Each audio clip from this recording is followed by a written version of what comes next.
So dear friends, previous లెసన్లో మనం brush tool గురించి తెలుసుకోవడం జరిగింది. అయితే ఈ టూల్ ప్యాలెట్ని ఇలా సెట్ చేసుకునే విషయాన్ని కూడా నేను మీకు ప్రీవియస్ లెసన్లో చెప్పడం జరిగింది కదా. సో నెక్స్ట్ టూల్ ఏంటండి? Stamping tool. స్టాంప్ టూల్ అంటారు దీన్నే. యాక్చువల్లీ ఇందులో 2 టైప్స్ ఆఫ్ స్టాంప్ టూల్స్ ఉంటవి. ఒకటి క్లోన్ స్టాంప్ టూల్, రెండోది ప్యాటర్న్ స్టాంప్ టూల్. సో ఈ క్లోన్ స్టాంప్ టూల్ని ఎలా యూజ్ చేస్తారు అనేది ఇప్పుడు మనం తెలుసుకుందాం. ఓకే. సో మెయిన్లీ యాక్చువల్లీ ఇదేంటంటే స్టాంపింగ్ టూల్ రకరకాలుగా ఉపయోగపడుతుంది. మనం ఇప్పుడు ఇక్కడ ఒక రకాన్ని మాత్రం నేర్చుకుంటాం అన్నమాట. సో దీనికి మనం ఇక్కడ నేర్చుకున్నటువంటి ఈ హీలింగ్ బ్రష్ టూల్ లాగానే ఇక్కడ స్టాంప్ టూల్ని కూడా ఏం చేయాలంటే సెలెక్ట్ చేసుకోవాల్సి ఉంటుంది. సోర్స్ సెలెక్ట్ చేసుకోవాలి. ఓకే. ఫర్ ఎగ్జాంపుల్ మీరు ఇక్కడ క్లిక్ చేస్తే ఇలా వచ్చేస్తుంది. Could not use the clone stamp because the area to clone has not been defined. Okay, alt click to define a source point. మనం హీలింగ్ బ్రష్ టూల్లో ఇదే ఎర్రర్ని already చూసేసాం. So Alt పై click చేయండి. ఎక్కడి నుంచి అయితే మీరు స్టాంపింగ్ చేయాలనుకుంటున్నారో అంటే సోర్స్ని తీసుకోండి. ఓకే. సో ఇప్పుడు చూడండి, నేను ఇక్కడ సోర్స్ని సెలెక్ట్ చేసుకున్నాను కదా, చూడండి. సో ఇలా మీరు చేసుకుంటూ పోతుంటే ఇక్కడ ప్లస్ సైన్ అనేది కనిపిస్తుంది కదా మీకు. సో ఎక్కడైతే ప్లస్ సైన్ కనిపిస్తుందో అక్కడ నుంచి సోర్స్ని తీసుకొని మీకు ఇక్కడ పేస్ట్ చేసేస్తుంది అనమాట. ఓకే.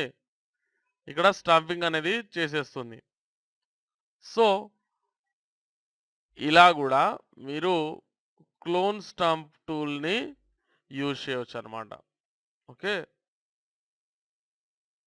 సో ఇలా మనం క్లోన్ స్టాంప్ టూల్ని యూజ్ చేస్తాం. ఫర్ ఎగ్జాంపుల్ ఇక్కడ ఆల్ట్ అనేది తీసుకున్నారు మీరు. సో చూద్దాం, చూడండి. ఇలా అదే విషయాన్ని ఇక్కడ మనం స్టాంప్ చేసేయచ్చు అనమాట. అంటే ఇక్కడ సోర్స్ ఇక్కడ తీసేసుకొని అదే విషయాన్ని తీసుకొచ్చి ఇక్కడ స్టాంపింగ్ వేసేస్తున్నాం మనం. ఓకే, స్టాంప్ చేసేస్తున్నాం. అయితే ఇది స్కిన్ రీటచ్ అనేటువంటి అంశంలో మీకు చాలా చక్కగా మీరు దీన్ని నేర్చుకుంటారు. యాజ్ యూజువల్గా ఇక్కడ చూసినట్లయితే మోడ్స్ అనేవి ఉంటవి.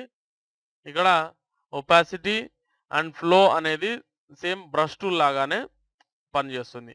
కావాలంటే మీరు ఒక్కోసారి ఒక్కొక్కటి తీసేసుకొని అలాగే ఒపాసిటీని తగ్గించుకొని పెంచుకొని మీరు ఈ విషయాలను చెక్ చేసుకోవచ్చు. ఓకేనా.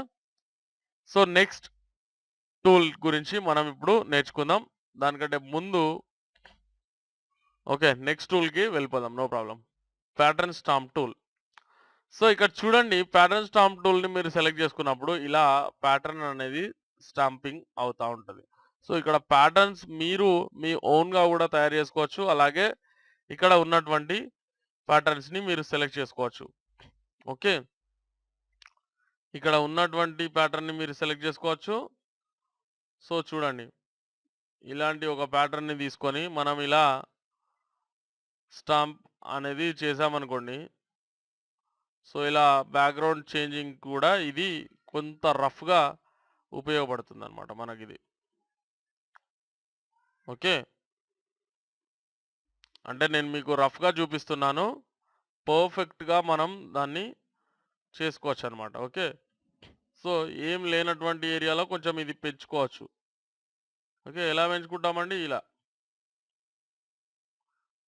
లేదా క్లోజింగ్ బ్రాకెట్ అలాగే ఓపెనింగ్ బ్రాకెట్తో మీరు ఇది చేయవచ్చు. అది నేను తర్వాత చూపిస్తాను మీకు. ఐ మీన్ దీని సైజ్ పెంచుకోవడం, సర్కిల్ యొక్క సైజ్ని పెంచడం అనమాట, డయామీటర్. ఓకే. సో ఇలా ఒక ప్యాటర్న్ని తీసుకొని మీరు స్టాంప్ ప్యాటర్న్ స్టాంపింగ్ ద్వారా దీన్ని చేయవచ్చు అనమాట. సో దయచేసి ప్రాక్టీస్ చేస్తూ ఉండండి. అది మీకోసమే చెప్తున్నాను. ఎందుకంటే మీరు ప్రాక్టీస్ చేయకుండా మీరు ఏం నేర్చుకోలేరు, ఏది కూడా నేర్చుకోలేరు. ఓకేనా. సో నేర్చుకున్న విషయాన్ని ప్రాక్టీస్ చేసేయండి ఎప్పటికప్పుడు. మైండ్‌లో అలా ఫిక్స్ అయిపోతుందనమాట. ఓకే. సో, ఇలా మనం ప్యాటర్న్ స్టాంప్‌ని యూజ్ చేయొచ్చనమాట. ఓకే. ప్యాటర్న్ స్టాంప్ టూల్‌ని యూజ్ చేసి ఇలా మనం చేసుకోవచ్చు. అయితే ఇక్కడ దీని యొక్క కమాండ్ వచ్చేసి ఎస్ అండి. ఓకే. స్టాంప్ టూల్‌కి కమాండ్ ఏంటండి? ఎస్. ఒకసారి మీరు ఎస్ క్లిక్ చేస్తే మీకు ఏమవుతుంది? స్టాంప్ టూల్ అనేది సెలెక్ట్ అయిపోతుంది. ఒకవేళ ఈ స్టాంప్ టూల్ కాదు, మీరు వేరే స్టాంప్ టూల్‌ని తీసుకోవాలనుకుంటే ఈ stamp tool. Shift S. Okay.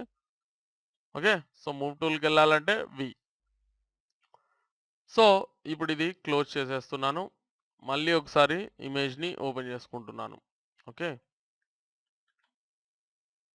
షార్ట్‌కట్‌లో నేను దాన్ని ఆల్ట్ ఐ డి అన్నప్పుడు మీకు డూప్లికేట్ ఇమేజ్‌కి షార్ట్‌కట్ అన్నమాట. Alt I D. So, lesson 6 కదా! అనుకోండి. ఓకే. ఇక్కడ నెక్స్ట్ టూల్ వచ్చేసి art brush tool. Okay. First history brush tool ఉంది ఇక్కడ. అయితే ఈ history brush tool and art brush tool ఏదైతే ఉందో ఇది వాడాలంటే ఫస్ట్ మీరు బ్రష్ టూల్‌ని వాడేసి ఉండాలి. ఓకే. మీరు ఫస్ట్ బ్రష్ టూల్‌ని వాడేసి ఉండాలి. ఓకే. లేదంటే ఇది పని చేయదనమాట ఆల్‌మోస్ట్. చూడండి. ఏం పని చేయట్లేదు. ఎందుకు అంటే ఇది హిస్టరీ బ్రష్ టూల్ అంటే మీరు బ్రష్ టూల్‌ని ఎక్కడ యూజ్ చేశారో అది అక్కడ పనిచేస్తుందనమాట. ఓకే. ఫర్ ఎగ్జాంపుల్ ఇప్పుడు నేను బ్రష్ టూల్‌ని యూజ్ చేసి ఏం చేస్తున్నానంటే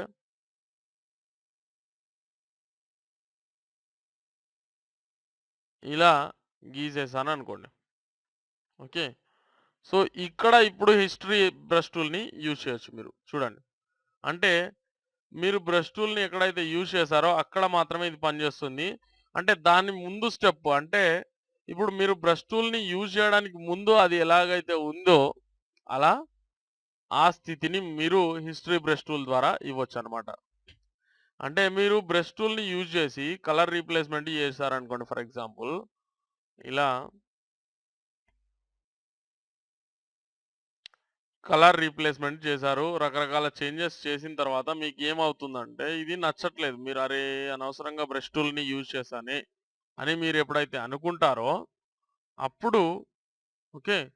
మీరు అనవసరంగా నేను బ్రష్ టూల్‌ని యూజ్ చేశాను అనుకుంటారో అప్పుడు మీరేం చేయొచ్చంటే ఈ యొక్క హిస్టరీ బ్రష్ టూల్‌ని యూజ్ చేసి దీన్ని క్లీన్ చేసుకోవచ్చనమాట. క్లీనప్ చేసుకోవచ్చు. చూడండి. ఓకే. ఇక్కడి వరకు తీసేస్తే చాలు అనుకున్నప్పుడు అక్కడ వరకు తీసేసుకొని సైలెంట్‌గా ఇలా ఉంచేసుకుంటే మీకు కావాల్సిన రిజల్ట్ అనేది మీరు తీసుకోవచ్చనమాట. ఓకే. సో, ఇది హిస్టరీ బ్రష్ టూల్ యొక్క ప్రత్యేకత. అలాగే ఆహ్, ఆర్ట్ హిస్టరీ బ్రష్ టూల్ అంటే ఏంటంటే ఇక్కడ చూడండి. ఎక్కడైతే మీరు బ్రష్ టూల్‌ని యూజ్ చేశారో అక్కడ ఆర్ట్ ఏసేస్తుందనమాట. ఇలా. ఓకే. ఒక ఆర్ట్ లాగా వచ్చేస్తుంది. కానీ ఇది ఎక్కువగా మనం యూజ్ చేయం. ఓకే.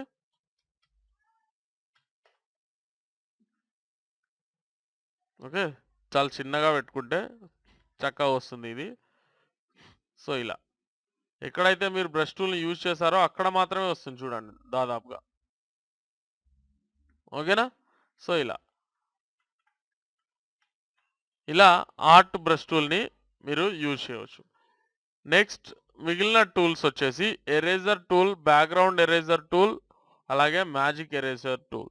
దీంట్లో ఎరేజర్ టూల్ గురించి ఇప్పుడు మనం తెలుసుకుందాం. ఎరేజర్ టూల్ అంటే ఏం లేదండి. దీన్ని వాడేటప్పుడు చాలా జాగ్రత్త. ఏంటంటే మీరు ఇలా వాడారనుకోండి ఇలా కట్ అవుతుంది. ఓకే.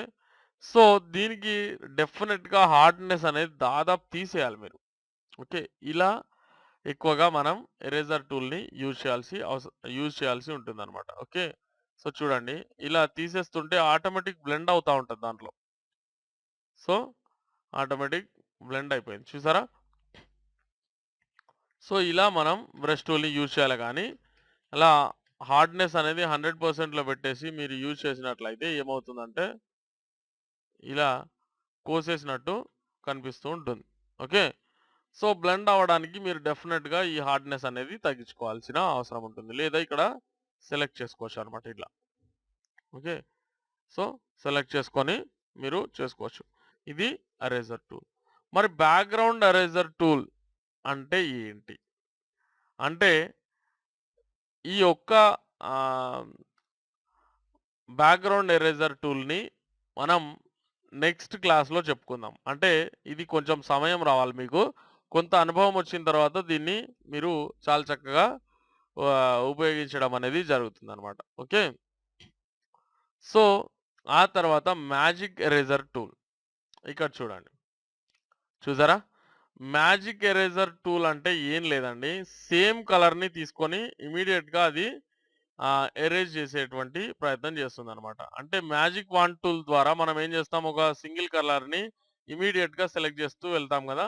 సో, అదే పంథాలో అదే విధంగా మీరు ఒక సింగిల్ కలర్‌ని తీసేసుకొని మ్యాజిక్ వాండ్ ఎరేజర్ టూల్ ద్వారా మ్యాజిక్ ఎరేజర్ టూల్ ద్వారా ఇలా చకచకా డిలీట్ చేసేయొచ్చు అన్నమాట.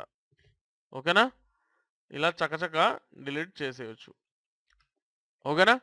సో, ఇవండి ఈ క్లాస్‌లో మీరు నేర్చుకున్నటువంటి టూల్స్. సో, ఇప్పటి వరకు మనం మూవ్ టూల్ గురించి, అలాగే మార్కెట్ టూల్ గురించి, ఓకే. తర్వాత లాసో టూల్ గురించి, వాండ్ టూల్ అంటే మ్యాజిక్ వాండ్ టూల్, అలాగే రకరకాల వాటిలో ఉన్నటువంటి సబ్ టూల్స్ గురించి, అంటే దాంట్లో ఇన్‌బిల్ట్ టూల్స్ గురించి, ఓకే. క్రాఫ్ట్ టూల్, అలాగే healing tool, brush tool, stamp tool, history brush tool, అలాగే ఎరేజర్ టూల్ వరకు నేర్చుకున్నాం. ఓకే. ఈ వీడియో మీకు నచ్చినట్లయితే మీ ఫ్రెండ్స్‌తో దయచేసి మీ ఫేస్‌బుక్‌లో గానీ, వేరే ఎక్కడైనా గానీ, అంటే వేరే ఏదైనా సోషల్ నెట్వర్కింగ్ సైట్‌లో గానీ దయచేసి షేర్ చేసుకోండి. అలాగే మీకు ఈ వీడియో నచ్చినట్లయితే లైక్ చేయండి. దయచేసి మీకు రెగ్యులర్ అప్డేట్స్ కోసం మీరు తెలుగు కంప్యూటర్ వరల్డ్‌లో సబ్స్క్రైబ్ అవ్వండి. Thanks for watching.